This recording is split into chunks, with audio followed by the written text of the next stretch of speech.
Hi കൂട്ടുകാരെ, അനിത ദേവി ചാനലിലേക്ക് എല്ലാവർക്കും ഒരിക്കൽ കൂടി സ്വാഗതം. SSLC ക്ലാസ്സിലെ ഹിന്ദി ലാംഗ്വേജിലെ ബീർ ബഹുട്ടി പാഠത്തിൽ ഒരു പത്രമാണ് നമ്മളിവിടെ തയ്യാറാക്കാൻ പോകുന്നത്.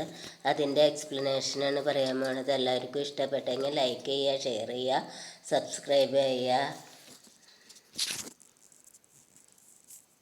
അപ്പോൾ ക്ലാസ് ശ്രദ്ധിക്കുക. क्लास में हुए बुरे अनुभव का जिक्र करते हुए बेला ने सहेली के नाम पत्र लिखा. ബേല का പത്ര लिखे. അതായത് ക്ലാസ്സിലുണ്ടായ മോശമായ അനുഭവത്തെക്കുറിച്ച് ബേല സഹേലിക്ക് നാമ പത്ര ലിഖ. ബേല കൂട്ടുകാരിക്ക് ഒരു കത്ത് എഴുതുന്നതാണ് ഈ പറയണേന്ന്.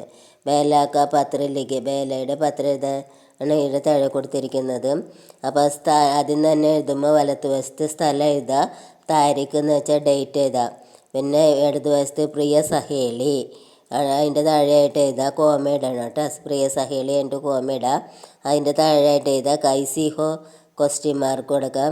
ഗർമേ സബ് കുശൽ ഹേന, എന്നിട്ടും ക്വസ്റ്റ്യൻ മാർക്ക് കൊടുക്കാം. അപ്പോൾ കൈസി ഹോ എന്ന് വെച്ചാൽ എങ്ങനെയുണ്ട്, വീട്ടിലെല്ലാവർക്കും സുഖമല്ലേ എന്ന് ചോദിക്കണം. ഈ ക്ലാസ് കലം ക്ലാസ് മേ ഏക്ക് ഘടന ഹൈ. കൂട്ടുകാരിയോട് പറയാണ്, ഇന്ന് ക്ലാസ്സിൽ ഒരു സംഭവം ഉണ്ടായിരുന്നു. ഘടന എന്ന് വെച്ച സംഭവം. Surendraji master Sahib class may ആയി. സുരേന്ദ്രജി മാഡ് സാഹിബ് ക്ലാസ്സിൽ വന്നു എന്ന്. സബ് ഭയഭീതത്തെ, എല്ലാവരും ഭയഭീതനായിരുന്നു. വേ കാപ്പി ജാഞ്ചേങ്ക, അദ്ദേഹം കോപ്പി അന്വേഷിച്ചു. ഉന്നോനെ മേരെ ബാലോ മേ പഞ്ച ഫംസായി, അദ്ദേഹം എൻ്റെ മുടിയിൽ പിടിച്ചു. ലേക്കിൻ മേരി കോയി ഗലത്തി നഹീന്തി, എന്നാൽ എനിക്ക് യാതൊരു തെറ്റുമുണ്ടായില്ല എൻ്റെ കോപ്പിയിൽ നിന്നും. ഉന്നോനെ മുജെ ചോട് ദിയ, അദ്ദേഹം എന്നെ വിട്ടു. മേം ഭയഭീത് ഹോ ഗയെ. മുജെ ദേഖ് കർ സാഹിൽ ബുരി തരഹ് ഡർ ഗയെ, എന്നെ കണ്ടിട്ട് സാഹിലിന് വളരെ പേടിയായി. മേരെ പാവ് കാമ്പ് രഹേജ, എൻ്റെ കാലാണെങ്കിൽ വിറയ്ക്കുന്നുണ്ടായിരുന്നു, ഉറച്ചുകൊണ്ടിരിക്കുകയായിരുന്നു. മുജെ ലഗാക്കി മേ അഭി ഗർ ജാവൂങ്കി, എനിക്ക് തോന്നിയിരുന്നു ഞാനിപ്പോൾ ഇവിടെ വീഴുമോ എന്ന് തോന്നിയെന്ന്. മാഡ് സാഹിബിനെ കാപ്പി മേരെ ബൈഠനേക്ക് ജഗഹ് പർ ഫെങ്ക് ദി, മാഡ് സാഹിബ് ആ കോപ്പി ബുക്ക് എൻ്റെ ഇരിക്കുന്ന സ്ഥലത്തേക്ക് വലിച്ചെറിഞ്ഞു. ഫെങ്ക് ദി എന്ന് വെച്ചാൽ വലിച്ചെറിഞ്ഞു.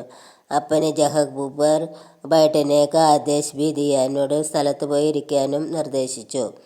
മുജെ ബഡാ ശരം ഹോഗാ, എനിക്ക് വളരെ ലജ്ജയായിരുന്നു. അടുത്ത പാരഗ്രാഫായിട്ട് എഴുതാ. തുമാരാ പഠായി കൈസെ ചൽ രഹി ഹെ, നിങ്ങളുടെ പഠിപ്പൊക്കെ സുഖമായിട്ട് നടക്കുന്നില്ല, എങ്ങനെ നടക്കുന്നു എന്ന്. മാം ബാപ്പുക്ക് പ്രണാം കഹന, അമ്മയോടും അച്ഛനോടും പ്രണാമം പറയണമെന്ന്. തുമാരാ സഹേളി ബേല, നിങ്ങളുടെ കൂട്ടുകാരിയായ ബേലയാണെന്ന്. ഈ അടുത്ത വയസ്സായിട്ട് എഴുതാ സേവാമേം, അതിൻ്റെ താഴെയായിട്ട് എഴുതാ നാമ ഓർ പത. സേവാമ എന്ന് വെച്ചാൽ ടു അഡ്രസ്സ്, പേരും അഡ്രസ്സും എഴുതാം. അപ്പോൾ ഇഷ്ടപ്പെട്ടെങ്കിൽ ലൈക്ക് ചെയ്യുക, ഷെയർ ചെയ്യുക, സബ്സ്ക്രൈബ് ചെയ്യുക കൂട്ടുകാരെ. ഹായ്.